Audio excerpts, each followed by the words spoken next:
Jail के अंदर police के पिटाई के बाद समर सिंह ने खोला आकांक्षा दुबे के मौत के पीछे का राज। तो दोस्तों आखिर क्या है खबर की पूरी जानकारी, और दोस्तों आखिर वो भी समर सिंह कैसे खोले जो कि आकांक्षा दुबे के मौत के पीछे का राज, बताएंगे आपको पूरे खबर की जानकारी, वो भी पूरे डिटेल के माध्यम से। लेकिन उससे पहले अगर आप हमारे चैनल पर नए हैं तो वीडियो को लाइक कर चैनल को सब्सक्राइब जरूर करें, और बिना समय लेते हुए आइए वीडियो को शुरू कर देते हैं। तो दोस्तों आपको बताना चाहते कि भोजपुरी इंडस्ट्री में जो कि आकांक्षा दुबे जो कि एक अच्छी कलाकार थी, और दोस्तों वह जो कि बनारस के सारनाथ होटल में जो कि अपने आप को सुसाइड कर लिया, और दोस्तों इसको लेकर जो कि समर सिंह बुरी तरह से फंस गए, और दोस्तों इन्हीं सब के बीच जो कि समर सिंह जो कि गिरफ्तार भी हो गए हैं। और दोस्तों इसको लेकर समर सिंह पर काफी ज्यादा लगातार टॉर्चर होते हुए नजर आ रहा है। और दोस्तों बताया जा रहा है कि समर सिंह की पिटाई जो कि खूब ज्यादा किया जा रहा है जेल में, लेकिन दोस्तों उसके बावजूद भी समर सिंह कुछ नहीं बताने को तैयार है।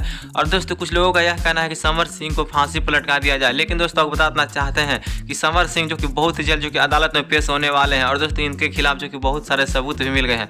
और दोस्तों सबूत मिलने के बाद समर सिंह को एक अच्छी सजा मिलेगी। और दोस्तों इस तरह से आकांक्षा दुबे के मौत के पीछे जो कि पूरी तरह से समर सिंह का हाथ बताया जा रहा है। और दोस्तों पुलिस जो कि लगातार समर सिंह पर जो कि कार्रवाई करती हुई नजर आ रही है, और दोस्तों इसको लेकर सोशल मीडिया पर काफी ज्यादा हंगामा मच रहा है। आखिर समर सिंह जो कि इस तरह से आकांक्षा दुबे के साथ क्यों किया, जिसके वजह से समर सिंह जो कि जेल के अंदर चला गया। लेकिन दोस्तों आप क्या कहना चाहेंगे समर सिंह और आकांक्षा दुबे के बारे में, आपको जो लगता है आप अपने कमेंट बॉक्स में जरूर बताइएगा दोस्तों, आकांक्षा दुबे और समर सिंह को लेकर दोस्तों।